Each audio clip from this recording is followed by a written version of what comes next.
This is Undaunted.Life, a man's podcast. I'm your host, Kyle Thompson. Let's get into it. All right, guys, today we got a special guest on the podcast. His name is Daniel Elkins. He is a Green Beret. So all you guys that make fun of me for only having SEALs on the show, there you go. I got you a Green Beret. But he is the co-founder and chief executive director of SOAA, or SOA, or Special Operations Association of America. So I just wanted to give him a special thank you because he did this while traveling. He was doing some spots for Fox News and for Newsmax, and it was just kind of an interesting period. And the reason why he was on all those different shows and he kind of squeezed us in is because we're at the 1-year anniversary of the U.S. withdrawal from Afghanistan. So we certainly talk about that in the podcast. We also talk about why he decided to go the military route to begin with, kind of the difference between training and war. And this was a guy that I didn't know that until we were doing the interview. This guy was basically working as a pastor before he enlisted in the military at the age of 28. So very, very different route that most people take. But we do spend a lot of time talking about the withdrawal from Afghanistan. But then we got into some stuff that they do over there at SOA in terms of how they advocate. And he explained kind of what they do with that organization, but specific issues like operator syndrome, which a lot of you guys don't know about, but you need to know about. You know, what we're doing with our interpreter allies, burn pits. We kind of skipped over, eligibility of benefits, but then we talked about rules of engagement and how the different definitions of rules of engagement affect our guys when they're downrange, trying to protect themselves, protect the local populace and their brothers. And so very, very fun interview. I hope you guys enjoy it. So without further ado, let's get into it. Daniel Elkins, welcome to Undaunted.Life, a man's podcast. Hey, brother. Thanks for having me on. Well, dude, I already had to just go ahead and hit record because we were saying so many cool things offline and getting into a lot of different territory. So we kind of had to go ahead and spread it in. And I'm going to go ahead and say the joke before anyone else says the joke. Yes, guys, I know he's a ginger too. Yes, I know he has a red beard. No, we're not related, okay? It's super racist. It's super terrible and bigoted of you to assume that all gingers are related. Can you at least co-sign that with me, Daniel? Oh, I was going to preface the audience with that too. Like, just because we look alike doesn't mean we're related. Come on, guys.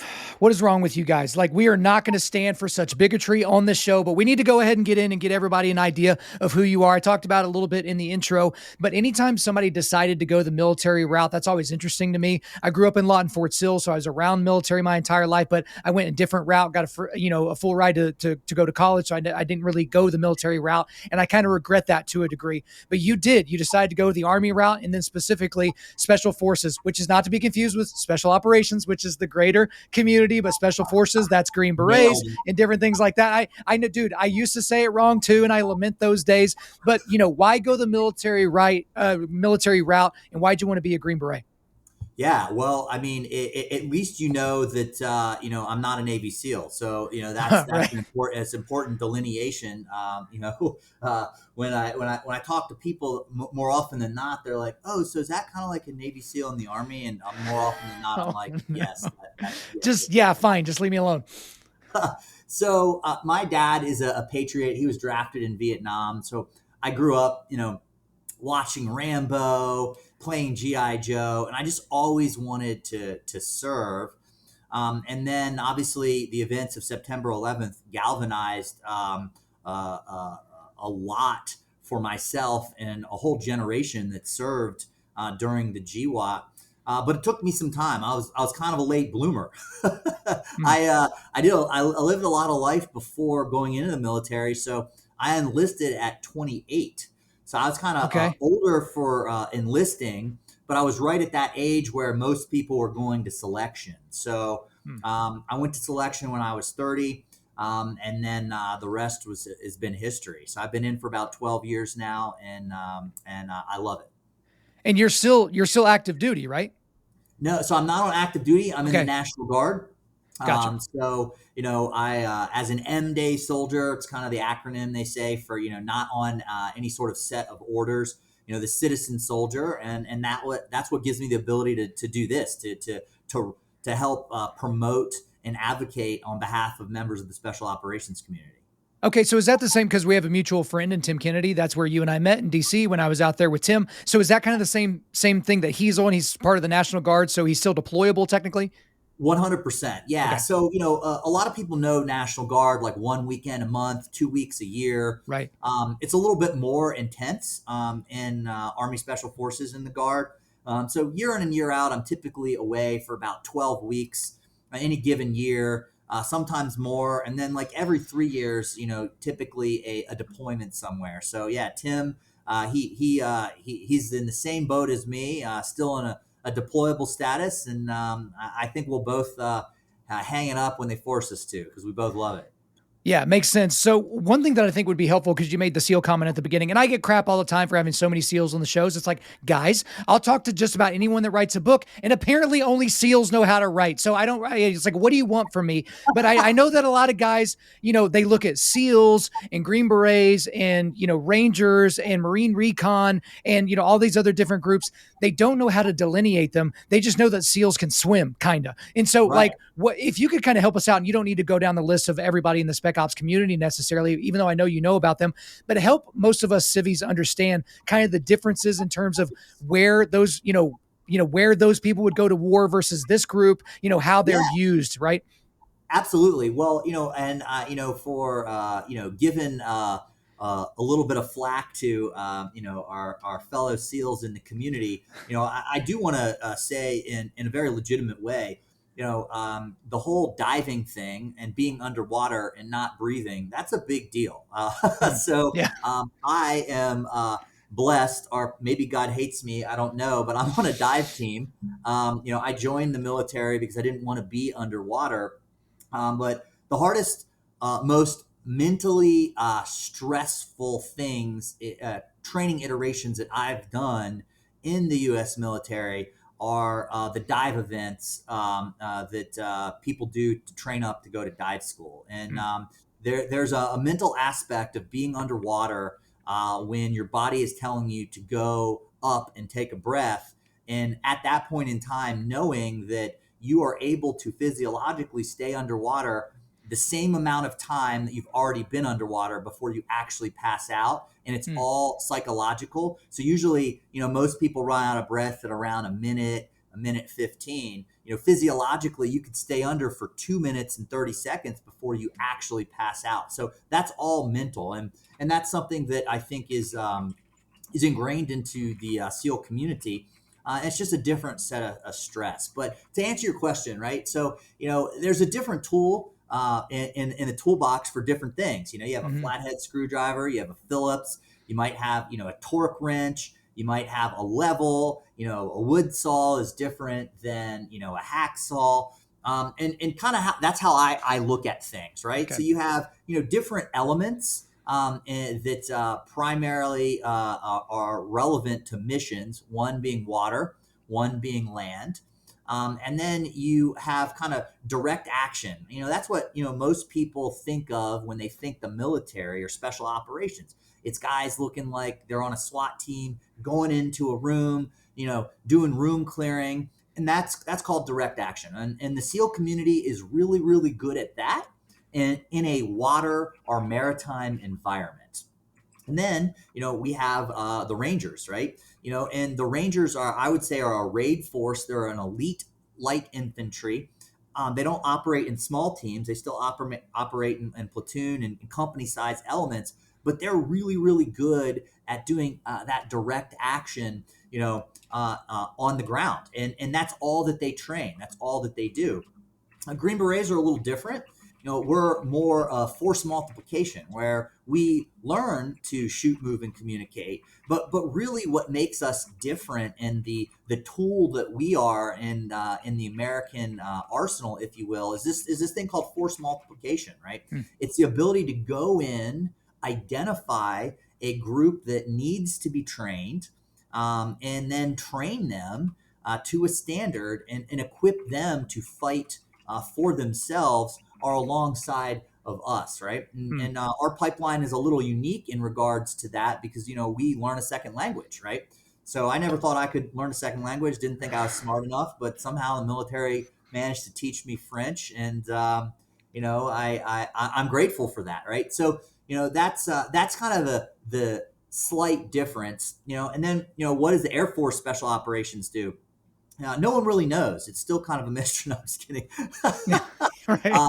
So typically they attach, right? So they'll come to SEAL units. They'll come to SF units, Special Forces Green Beret units. They'll come to Ranger units as combat controllers, and they handle aircraft, right? They speak pilot and they also speak ground, right? And that's a huge capability, close air support, and the ability to call for fires. The Air Force Special Operations Community also has the PJs, right? And Right. that is a dedicated unit for aircraft or pilot retrieval, or soldiers on the battlefield that are in really behind enemy lines to rescue them, provide medical aid, or set up the ability to collect them up. And then kind of last, rounding out the list, you've got Force Recon, which kind of matriculated to MARSOC, which is now the Raiders, right? And they're very young and nascent, and I still think that they're figuring out what their mission set should be. They come with great sniper capacity, as well as surveillance and reconnaissance capacity, and can provide actionable intel for target packages that get created, and so on and so forth. So that's kind of rounds out the community. Well, I appreciate you going into all that detail, because I know for most civilians, like when we hear about things on the news, we don't know why Delta was sent in as opposed to the development group, right? Or vice versa, or something like that. And again, I think it's helpful to look at it. It's like, okay, you have your toolbox, but you shouldn't use your hammer as a screwdriver, because that's not what it's made to do. And so I think that that's very helpful. Now, let's talk just in general about going to war, because in general, I guess the United States has been at war for the last 20 years or so, essentially since 2001. Now, you could look at it like, hey, we've had people deployed for decades and decades and decades. That's just kind of like old hat. But for you, just talk to me about the difference between being in, the Q course, or going through boot camp, or going through a workup, or whatever it is that you're doing, and then going to war, because everything that you're doing supposedly leading up to that moment is to get you ready to be as lethal as possible. Again, I've heard a lot of people say it. The U.S. military is meant to kill people and break stuff. And so it's like you're being trained throughout this entire period to go and do that, but there's got to be a different ratcheting up. So talk about that a little bit. Well, and this is a really great segue into a conversation that I think most families in America don't have, right? And it's one of the reasons why I wanted to found the Special Operations Association of America. So I'll weave in some personal experiences in combat and some of those dilemmas, but under the backdrop of this, which is in America. From a very early age, we are taught that violence is not how you solve issues, right? And we're taught to de-escalate situations and not use violence to solve our problems. Then the military does an excellent job of systematically turning a person that has been wired to flight or freeze, and getting them to be able to be aggressive. Right. And that's very, very systematic. And then, that gets fine tuned when you go through any of the special operations pipelines, but the dilemma then that happens in combat. Right. And, we've had lots of conversations with our members from all tribes within the special operations community about this dilemma. So you go out on your first mission, and whether it's close up or it's at distance, right, you are violent. You conduct what's violence of action against enemy combatants, right? And at first you're like, all right, I've done my job. Should I feel good about that? Should I celebrate that? It's unusual. It's not what you've been, conditioned, but your training takes over.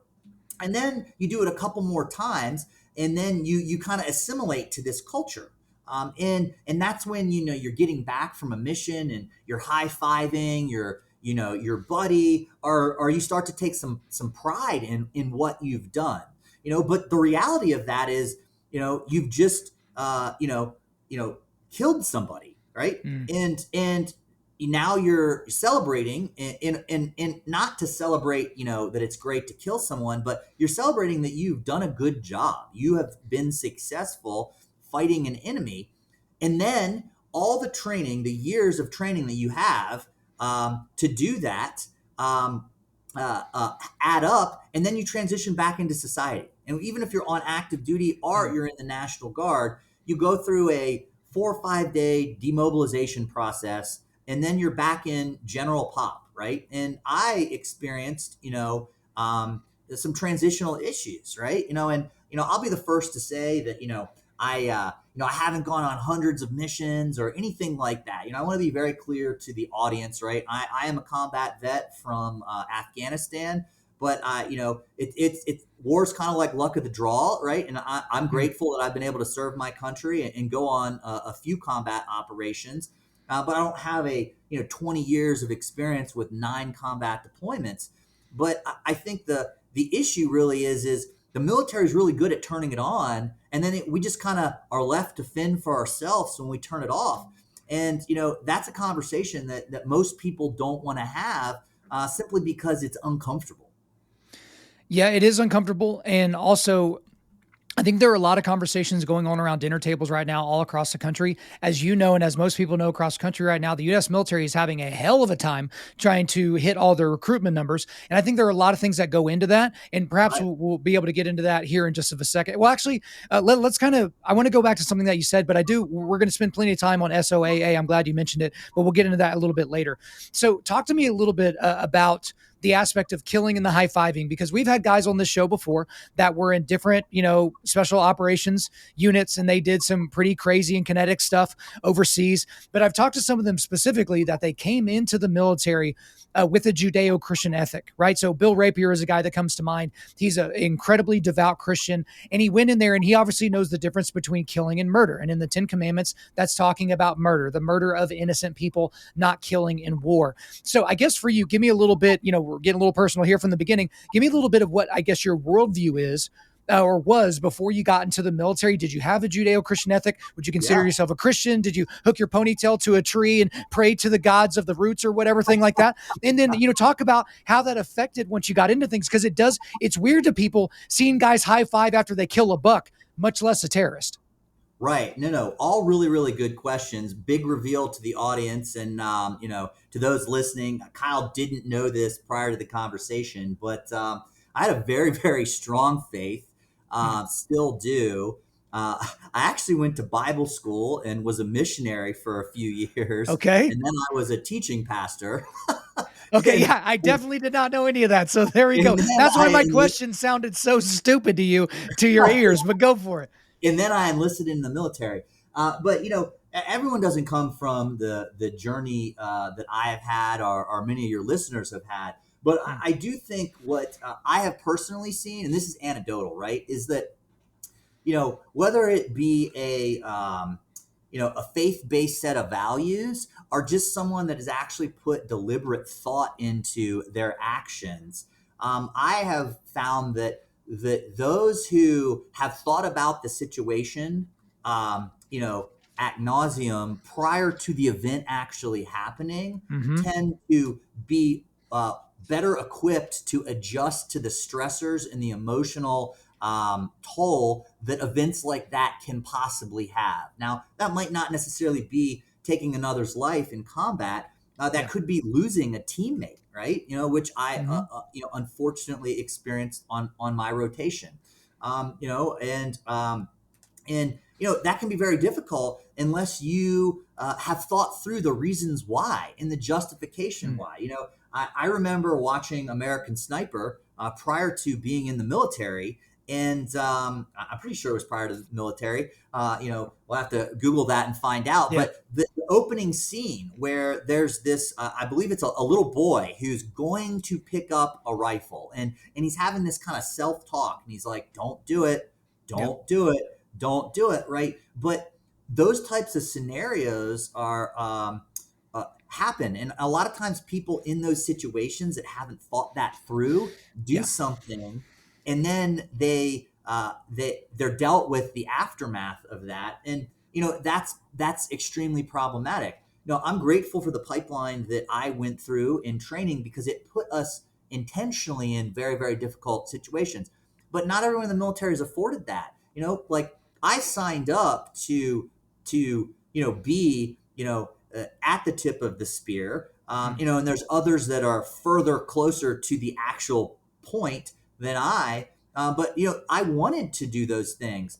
But your average person that joins the military because it's a great life opportunity, maybe they want to be a truck driver or something, and they get into a situation, one, it's not really what they signed up to do. They may lack some of that training that my community gets, and more often than not, they haven't thought through those things. So their transition back into society can be very difficult. It's incredibly rough. And, I've seen that. I saw that in Lawton when people were coming back from war. You see that if you're in these veteran communities where there are a lot of veterans, you see people coming back physically wounded, mentally wounded, their families wounded. I mean, how many guys have you heard about? They go on deployment and they come home and their girl's gone and they took all their stuff. Like, those horror stories are out there. But one thing that you were talking about there that I think is, I want to co-sign, make sure that I co-sign for people is, like, you have a lot of people out there that are interested, at least in the concept of the sheepdog that we get from Lieutenant Colonel Dave Grossman, but they've never made the decision that a sheepdog would need to pre-decide before going into a kinetic and potentially violent situation. And so that's like when people, they want to conceal carry, but they've never thought through, am I willing to pull this out and kill somebody with it? So I think the probably top 10, two most influential books I've had on life in the military, on combat and on killing. And I think, Grossman takes people through and forces people to think through those things. I had the privilege of reading those during basic training. And I remember actually like writing out essays of these hypothetical situations that I might find myself in. And what's my justification? Like, how do I wake up at, the next day and feel good about myself for doing something that most people would find to be horrific. And yeah. I think you hit it on the nail, right? Like you hit the nail right on the head there with that, right? Is this mental preparation? A lot of people ascribe and want to be a certain thing or do a certain thing without really contemplating the second and third order effects and repercussions of that. And I just say that's really what being a powerful person and taking radical ownership of your decisions are, right? Like, this idea of like, how did I mess this up? How can I be responsible versus, it's everyone else's fault, not mine. When I think, shout out to Lieutenant Colonel Dave Grossman. I know he's gotten some crap over the years, like, this guy never even saw a battle. What does he know about any of this stuff? It's like, well, he didn't choose to serve during the Cold War when we weren't in any kinetic situations. Like, are you really going to give him crap for that? And also, I don't know that I've ever said this on this podcast, but I'll get right back into the interview. So I interviewed him like probably 3 years ago on the show. Oh, wow.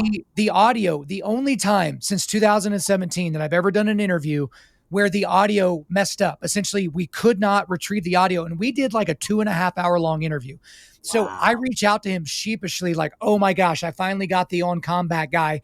And, the audio's gone. And so I was reaching out to say, I'm sorry. His response to me could not have been more empathetic and more like awesome. He said, Kyle, I guess God wasn't satisfied with our first try. So let's do it again. And so like the next day we recorded another 2.5 hour long podcast. And I got to say, having been the one of two people on the planet that got to hear both of them, I think it was a little bit better. So shout out to Lieutenant Colonel Dave Grossman. So real quick, I know like I could just already hear my audience screaming in my ears. You should have asked them this. So I'm just going to go ahead and ask it. So why did you decide to leave the world of being a professional Christian, right? A professional moral person, and then go into the bottom rung of the U.S. military? Well, I think it's a great question. I don't think they're mutually exclusive of one another, right? Okay. Like I feel like, regardless of what faith you are, I mean, you are able to bring that faith into any sort of domain, right? I mean, I think that's kind of the point, right? If I'm not mistaken, right? It's like, not everyone that's a believer is called to be clergy, regardless of what religion you are.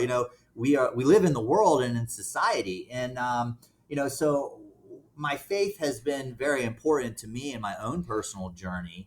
But I wouldn't say it is the motivating factor to serve this nation. The motivating factor to serve this nation is the strength of this nation, this republic, this democracy, right? I love this country. I love to be able to put myself in harm's way, and I for the right to defend people's freedoms, and a lot of people, today I think are very removed from what that was, in culture, say, at the end of World War II, or even in the first couple of years of the GWAT. But, I felt a deep desire, to serve. I was a little late to bloom, but followed that, and the rest has been history.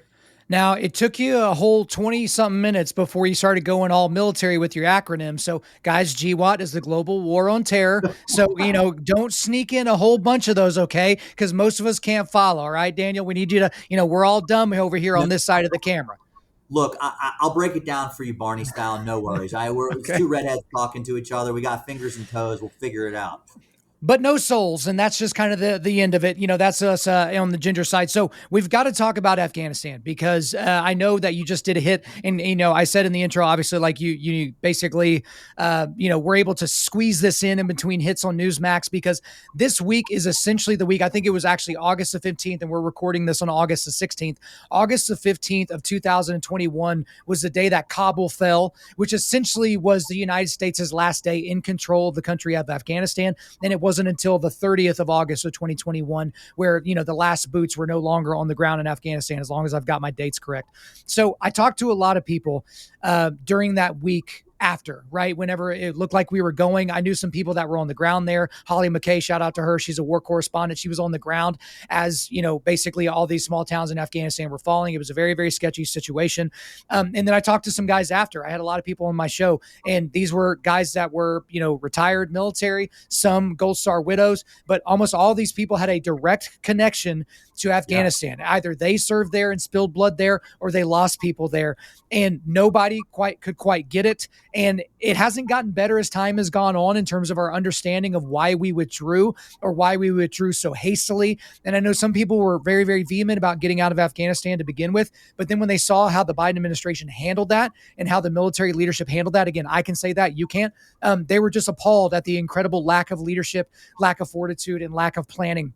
So you can take this wherever you want to go with it. So let's talk about the withdrawal from Afghanistan. Let's talk about where we are here a year later. Well, a year later, in New York today, Fox Business this morning, and then Newsmax this afternoon, really talking about this issue because it's still very much alive in the hearts of many within my community and many within the veterans community that served over the last 20 years. But I want to kind of dial it back as far as the history is concerned, right? And obviously the events of last August were horrific, but the journey didn't start there for me, right? The journey started in 2016 and 2017 with an interpreter named Johnny, whom served alongside of a special operations unit. And unfortunately, Johnny got shot. And I'll never forget the day that we saved Johnny's life. I assisted in the field surgery, and we saved his life. And as he got medevaced out, I really wondered what would happen to him. And then the amazing thing, and I think this really captures the essence of the Afghan spirit and how they serve shoulder to shoulder with us. He came back and wanted to go out and continue being an interpreter, even though he had a round through his jaw, and he had multiple surgeries, and he ended up going back out with the teams, right? So when I saw the events unfold last August, I was mortified, but the association had been engaged since January, right?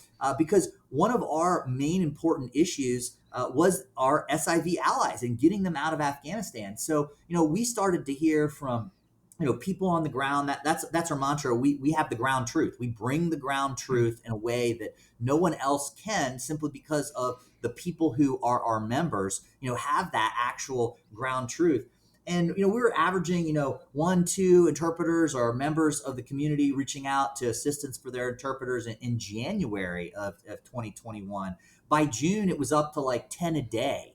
And I did a massive press conference. We can link to it in the show notes, in front of the Capitol, urging the Biden administration to prioritize this, because we knew that it was going to be a botched withdrawal. We knew that this was going to happen. And we prepped. So when the fall happened, I hit a very, very low point. I remember distinctly having a conversation with a few of my buddies who I served with in Afghanistan, and some of my family, and just I was kind of in peril. But we had planned for this, and so we immediately, stood up a digital effort, and the digital Dunkirk revolution, and we had the front page of the Washington Post. Our effort was not as big or as widely publicized as that of other great organizations like Save Our Allies, which Tim Kennedy and Sarah Verado are part of, or even Task Force Pineapple. But we did move the needle, and we helped evacuate nearly 1,500 people out of Kabul. But what was really unique about us in what we did is we also put a team forward on the ground, which I think only one or two other organizations were able to do that. We didn't make it to Kabul airport at the last minute. That fell through, but we ended up in Doha, and we ended up helping immensely there through conducting cross-cultural training to the junior enlisted that were there, that were basically on the receiving line, having never gone to Afghanistan and didn't understand the duality of tribalism and how to navigate that. And then we retrograded back to Germany and did the same thing there at kind of the hub where everyone processed through. And we were able to bring that back to DOD, State Department, members of Congress, of like, hey, this is what's going on. Like I had members of Congress calling me, asking me for assistance when we were on the ground. And that's one of the advantages, I think, of being an organization that is compiled of people that have these unique backgrounds and set of experiences. So that's really what drove us, last August. But it didn't stop then, right? For all of last fall, we ran a network of safe houses. We, clothing, housing, feeding, providing medical aid to some of the, most persecuted or most wanted people by the Taliban. And we partnered with other organizations like Argo and chartered 5 aircraft and was able to, evacuate another 5,000 people. So the work is not done, and I'll stop here. I'm ranting a little bit, but, we made a promise to our allies, right? And, over my dead body will this organization stop, trying to, ensure that those promises are kept, and I think many people in the veterans community feel that way, which is why we've worked, 20 hours a day, for the last year to do our part. So I'll stop there. No, I appreciate you going into all that detail because I've talked about Afghanistan a lot since last August because you know how it is now. Once it's out of the news cycle, it's out of mind. That's what used to be out of sight, out of mind. And so there's so many other things to be outraged about, regardless of where you are politically or what side of the aisle you like best, or if you like blue ties or red ties more. There's always something to be angry about. And so we just kind of forget about Afghanistan. But before we move off of Afghanistan, I have kind of a more specific question. I've heard from some people, well, you know what? It's not nearly as bad as we thought it was going to be because the expectation right after, the full withdrawal of our troops was that they were basically going to be lining up all the dissidents in the street and be executing them there, which some of that certainly did happen. I heard stories, you and I heard the same stories when we were together in DC from people that we will not name about them, the Taliban, literally executing women and children in front of U.S. soldiers, trying to get the U.S. soldiers to engage and to leave HKIA in order to do so. But there is kind of this idea now that, well, I guess Afghanistan's just not really that bad. We thought there was going to be a wide famine. It's more of a minor famine. They lost like 90% of their medical facilities, but, not that many people died in the earthquake. It's not that big a deal. Like, I'm wondering where this comes from. Is it because we don't have to care as much if it doesn't seem as bad? What do you think? Well, so here's the thing, right? The idea that it's not as bad as we thought. Look, 13 American service members lost their lives. Yeah. Period. Right? That didn't need to happen, right? Why didn't that need to happen? And why do I feel like the withdrawal was botched by the Biden administration, right? And I think it's important, right? I want to delineate for the audience, right? Like I don't get into the politics of it per se. I think one of the things that we learn in the special operations community is this mantra of always be improving. But you can't improve anything if you have amnesia about what happened. And when something bad happens, sidestep it and don't address it, right? Right. If you're going to take credit, but also be responsible for when you have a misstep. And this was a misstep of biblical proportion, right? Yep. This withdrawal, regardless of whether you had faith in the Doha Agreement or not, and some people want to argue that well, Trump put us on this path. Look, 4 administrations tried to leave Afghanistan, and Right. they weren't successful doing it, right? But here's the thing, right?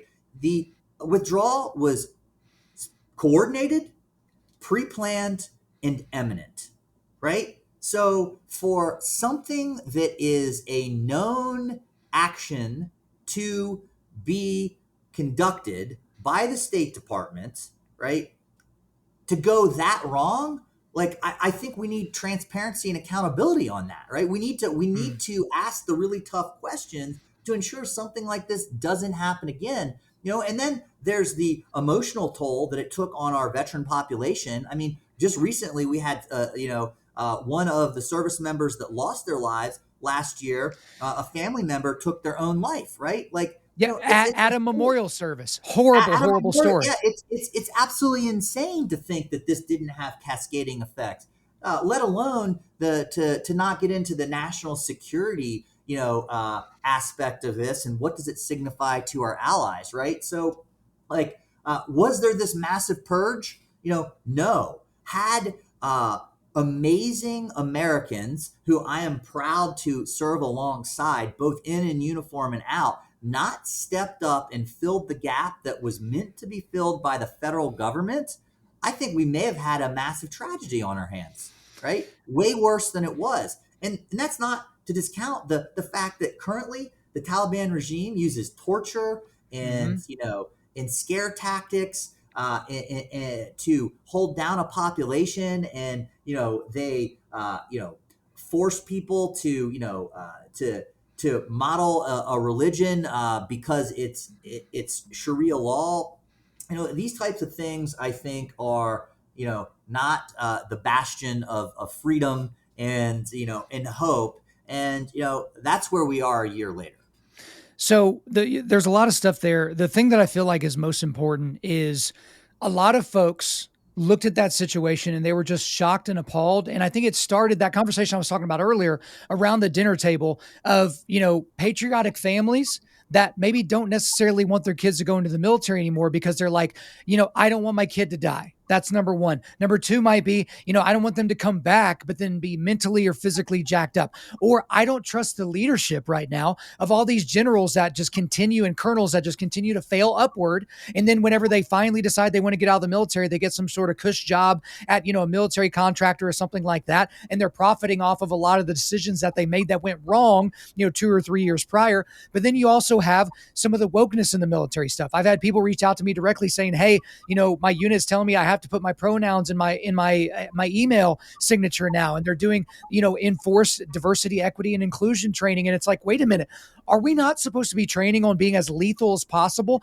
Why are we sitting here? And then again, we're missing our recruiting goals because all those flyover people that nobody on either coast cares about, those are the people that loved going in the military because of what it stood for as being a patriotic American and serving your country. But then when they see a commercial of like, okay, here's my 2 mommies and that's why I'm joining the military, it's like a lot of those corn-fed kids don't want to be a part of something like that. So talk to me a little bit about just overall the state of the military, because to be honest, I'm so saddened when I talk to some of my favorite guys, some of my good friends, some of my heroes that served this country for 20 years. And they're like, bro, if I had to enter, go through BUDS today or go through the Q course today, I wouldn't do it because I wouldn't even be in the military. I'm not dealing with this crap. Yeah. So, I mean, you definitely laid out a myriad of issues that, and we could, spend a lot of time talking about, any one of them. But the one that sticks out to me the most is this increase in, politicizing veterans for individual or party gain, right? And that's something that, like, we as an association, we understand that we represent the interests of the special operations community. So, sometimes that pushes us left, sometimes that pushes us right? What we steward is, the ethical and moral weight of doing our due diligence to represent the community. And the thing that I have seen in recent years, which I think contributes to recruiting, but it also is more of social commentary on where we are as a society, is, the use of veterans as political bargaining chips to get elected, right? And we saw that recently last week and the 2 previous weeks with the PACT Act, right? Yep. This is our generation's Agent Orange. It is the most monumental, piece of veterans legislation that has been passed, in a long time, right? And we saw the bill get passed by the Senate with no issues. There was a technicality in the bill, and it had to go back to another vote. And then we saw, I think it was like 26 that flip-flopped. Why the flip-flop, right? And I'm not here to point fingers at Republicans, just like I'm not here to point fingers at Democrats. I'm here to say, look, Biden botched the withdrawal. We need to hold people accountable so this doesn't happen again. But we also have examples of, Republicans using veterans as a means to an end because they didn't want to give the Democrats a win because we're going into an election cycle, right? So, I am doing my part to continue to hold that line, right? Like, in the same way that there are, protected classes, I believe that the veteran is someone that should not be used as a political negotiation chip to do anything, and that's the thing that really pisses me off. Well, so that's a great time to go ahead and get into the discussion of SOAA. So that's Special Operations Association of America. You were the co-founder of that organization. So I want to spend some time because y'all have a very interesting issues section of your website. So I want to talk about operator syndrome, our interpreter allies, burn pits, eligibility for benefits, and then ROEs or rules of engagement. Here I am using acronyms now, but I just give us an idea as to where the idea for SOAA came from and why you started it and kind of what it's morphed into today.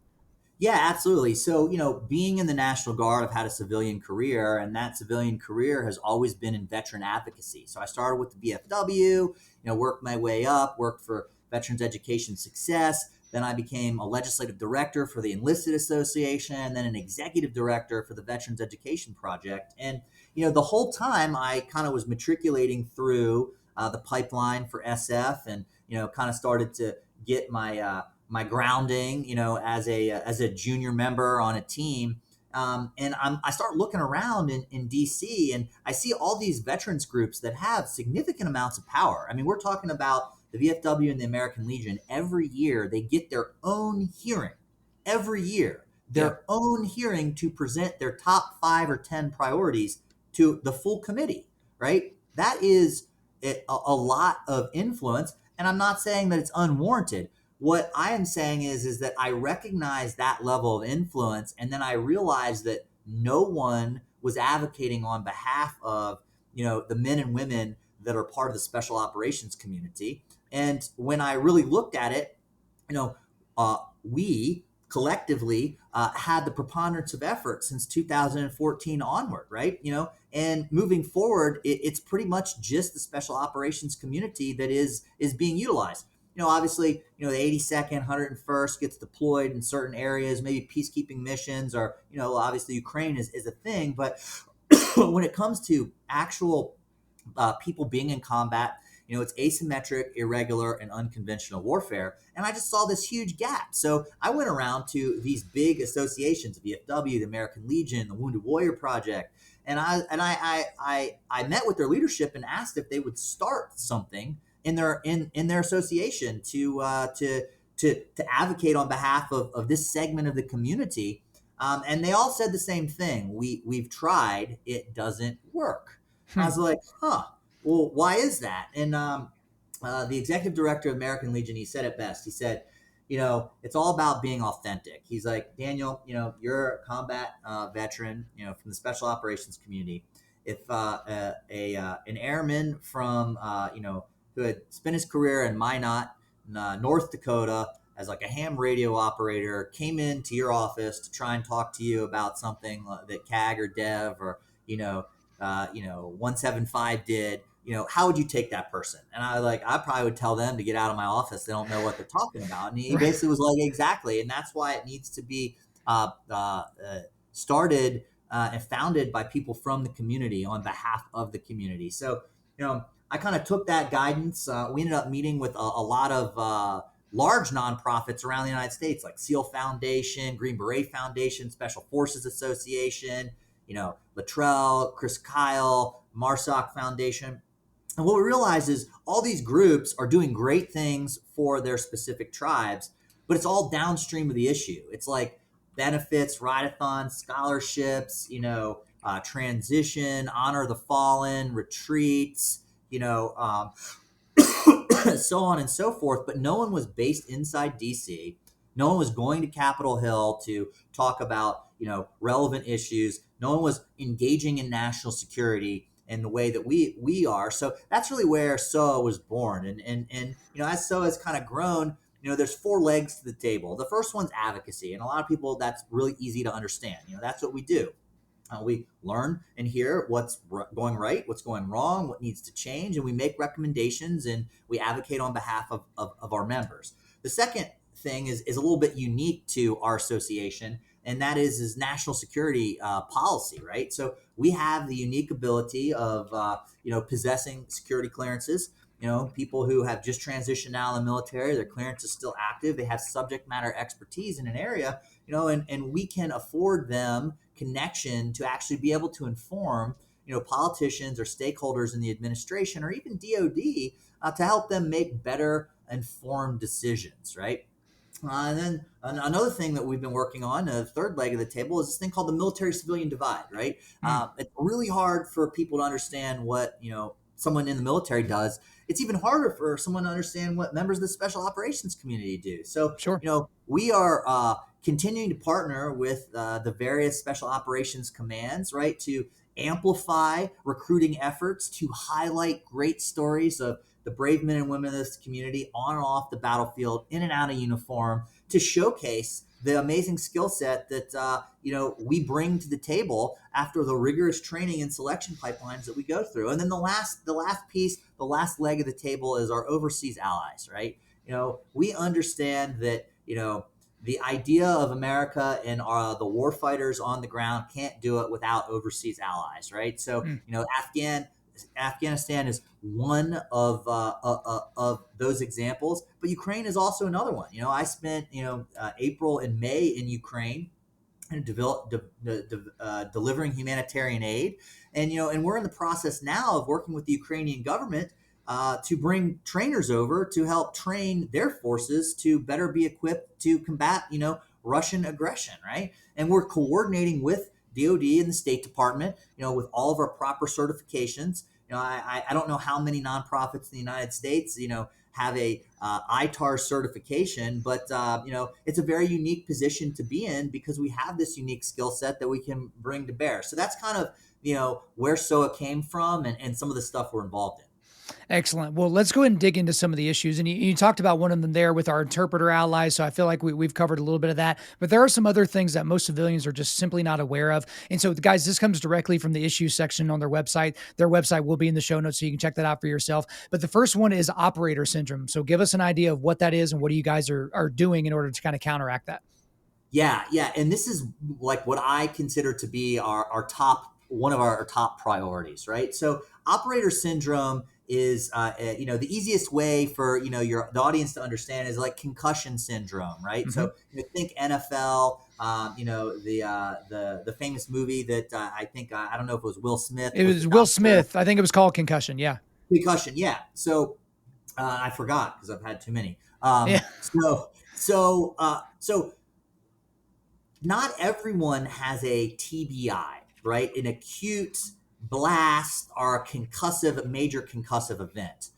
Many in the military have those. But what operator syndrome is it's these microblasts or micro concussions that happen from just the normal wear and tear of the heads knocking. And how does that manifest in the special operations community? Well, all the ammunition we shoot, the interior breaching, the explosions, the mortars, artillery fire, being on helicopters, all the airborne operations that we do, and hitting the ground hard sometimes, combative training, and all of that kind of cascades, and when you look at a brain scan, you can see this, right? But what does that do, right? And this is where kind of I get out of my expertise. So I'm not a doctor, don't play one on TV. So if anyone listening is like, that's wrong, it's just because I'm missing, some of the important tidbits because I'm not a clinician. But, what that does in the human body, what we see is below the neck, we see endocrine suppression, right? So essentially your hormones get out of whack, right? So you have it, and what's interesting is whether it's actual physical trauma to the brain or mental trauma to the brain, it has the same type of effects, and it creates a inflamed state in the brain. And when neuroinflammation occurs, the endocrine system becomes dysregulated, right? Testosterone levels get suppressed, cortisol levels go up, you see deficiencies in other areas, and you see neuroinflammation biomarkers in the body. And what we have seen and what we're actively pursuing is alternative treatments to TBI and PTSD, specifically through treating neuroinflammation, right? Not SSRIs, not a bag of pills. I think the record is like 24. There was a SEAL who we were engaged with that had 24 prescription medications from the VA. It literally was a bag of pills they took every day, right? And, so that hasn't been working, clearly, because we still have this suicide pandemic of 17 to 22 a day, right? That's twice as many people every year as died in the World Trade Centers, right? So, when you look at them at the current treatments, right, we have to start to ask questions. Well, what's not working, and should we try some alternatives, right? And this idea of operator syndrome and treating the endocrine system to bring the body into a state of homeostasis and reduce neuroinflammation, we're seeing great effects. So work of the Warrior Angel Foundation, Dr. Gordon and the Millennial Foundation, they have an amazing documentary, which I can't remember now, but we'll link to that in the show notes, right?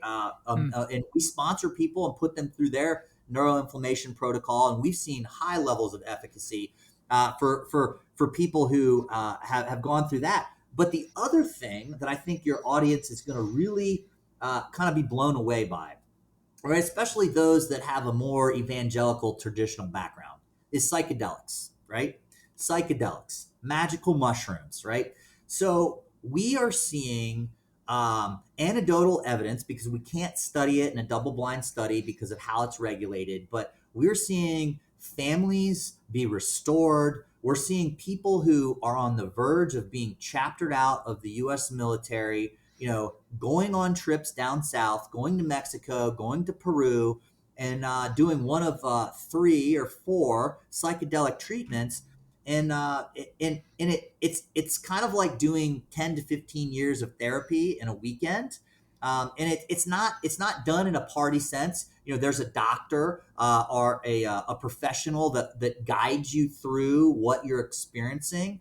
But the preliminary research from other countries shows that it has the ability to unlock certain, neural pathways or increase what's called neuroplasticity, which really helps people develop new pathways in their brain around certain trauma, and they come back new people. So what we're doing on that issue to combat operator syndrome, which is kind of the name, is to pursue alternative treatments, right, through the VA and DoD, and kind of bring into the medical literature the efficacy of these treatments through studying, because we believe that we've tried a lot of different avenues and we haven't seen the needle move, and we're seeing this work, so we want to look into it more.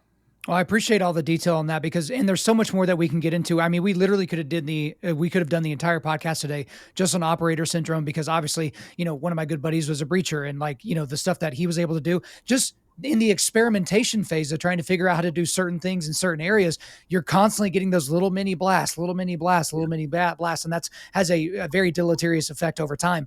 Let's go ahead and talk about burn pits because that was something that came up over the last couple of weeks that some Yep. people were maybe hearing about for the first time. Yeah. But what's the deal with burn pits and what are you guys doing? Yeah, absolutely. So, burn pits, easy kind of way to explain it is, when we were deployed in Afghanistan and in Iraq, there wasn't a trash service, and Americans produce a lot of trash. And just throwing it out on the local economy, sometimes equips the enemy, with bomb making material and the ability to use that trash against us later down the road. So we started to incinerate that trash by burning it. And obviously, that released extreme amounts of particulate matter, carcinogens, and other toxins into the air, which people breathed, right? And what we started to see over the last several years is an increase in cancer, and specifically rare cancer.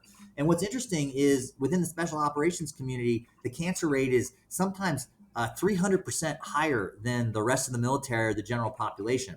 And that's because of all of the places that we go and the toxins that we're exposed to are typically at greater levels or more frequent duration than someone who is just, someone in the 82nd or someone who's, in in an armor unit, right? And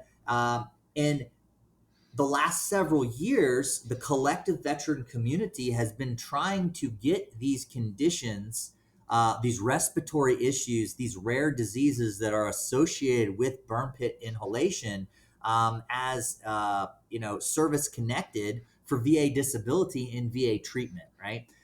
So what we saw over the last several weeks, was a culmination of really 3 or 4 years of collective effort by many organizations, including SOAA, the Special Operations Association of America, to get this passed across the goal line. Like I wake up every day and I have a persistent cough.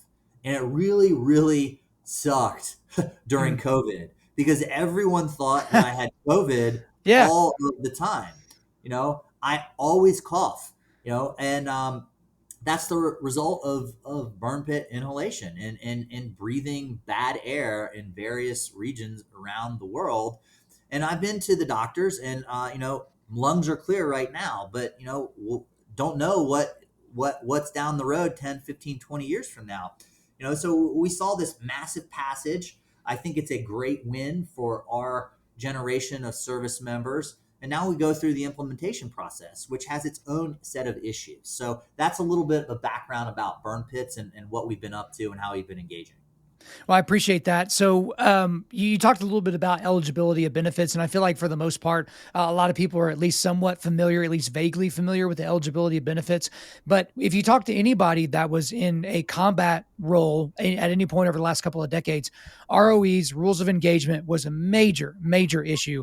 And a lot of guys, like, it doesn't make sense to a civilian. It's like, wait a minute. So you had to wait until you could confirm that you were being shot at by an enemy combatant before you could do anything. And now that's kind of the main example. And that's not always necessarily true depending upon your situation, certainly. But give us a little bit of a better idea of what y'all are trying to do in terms of ROEs, because I do know that is a major point of frustration for a lot of, people in the special operations community.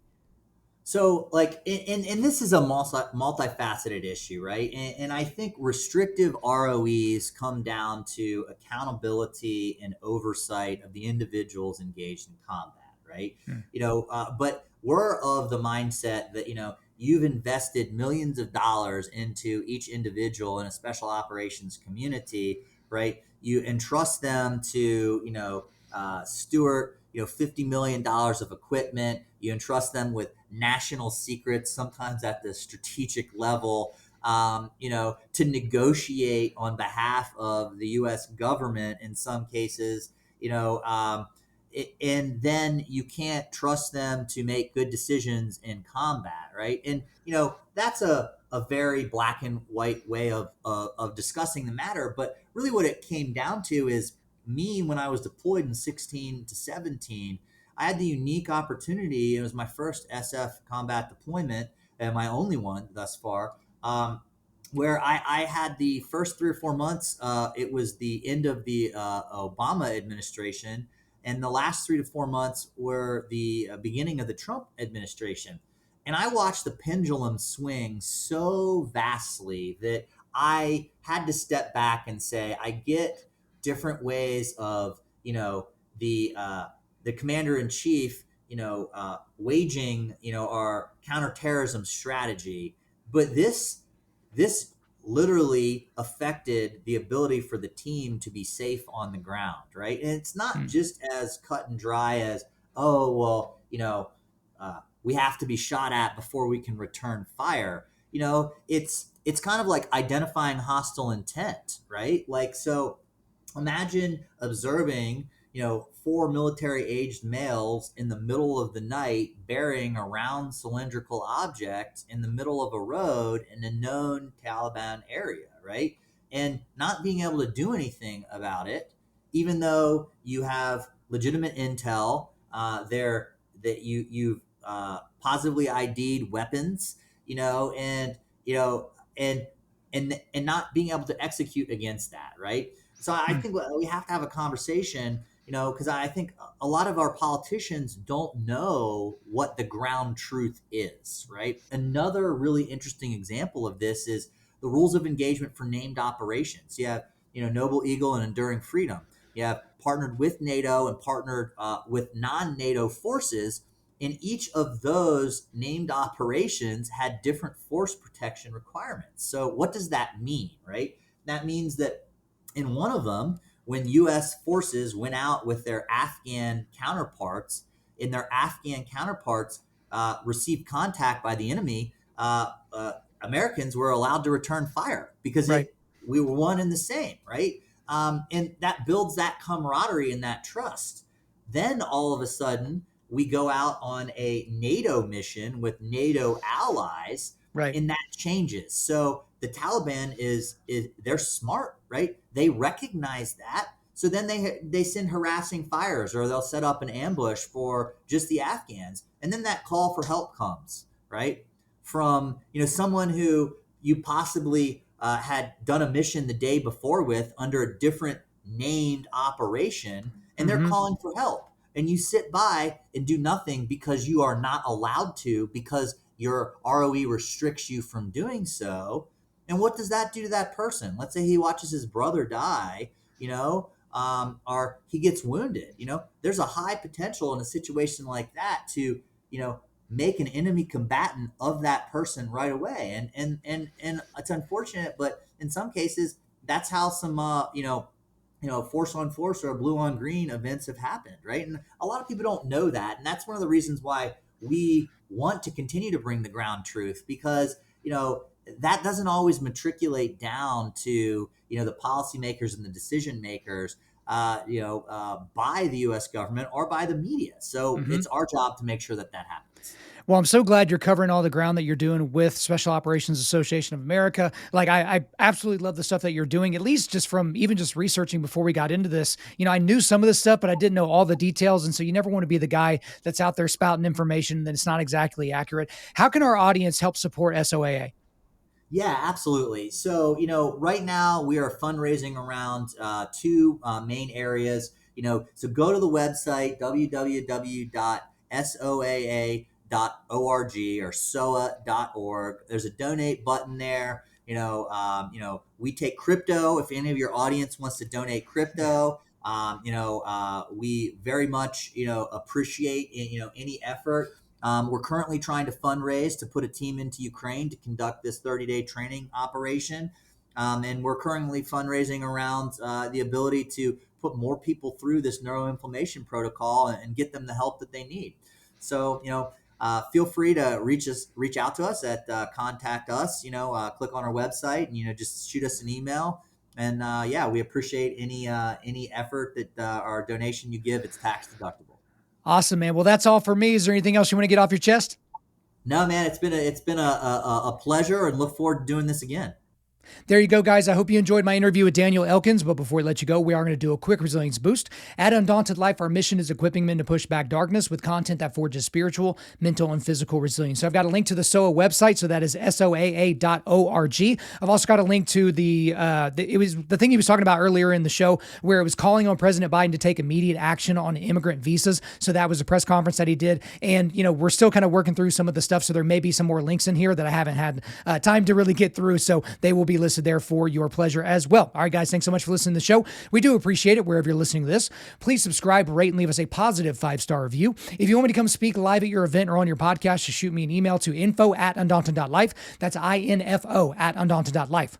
Follow us on Instagram and like us on Facebook, and check out our website for everything else, including how to donate to keep more content like this coming your way. Just go to www.Undaunted.Life. And as always, we want to thank the band August Burns Red for allowing us to use their music for our content. The music on this podcast is their song Cutting the Tides, which is off their 10th anniversary re-recording of their album Leveler. The links are in the description. I'm your host, Kyle Thompson. Remember, keep pushing back darkness, keep forging spiritual, mental, and physical resilience, keep seeking the Lion of Judah.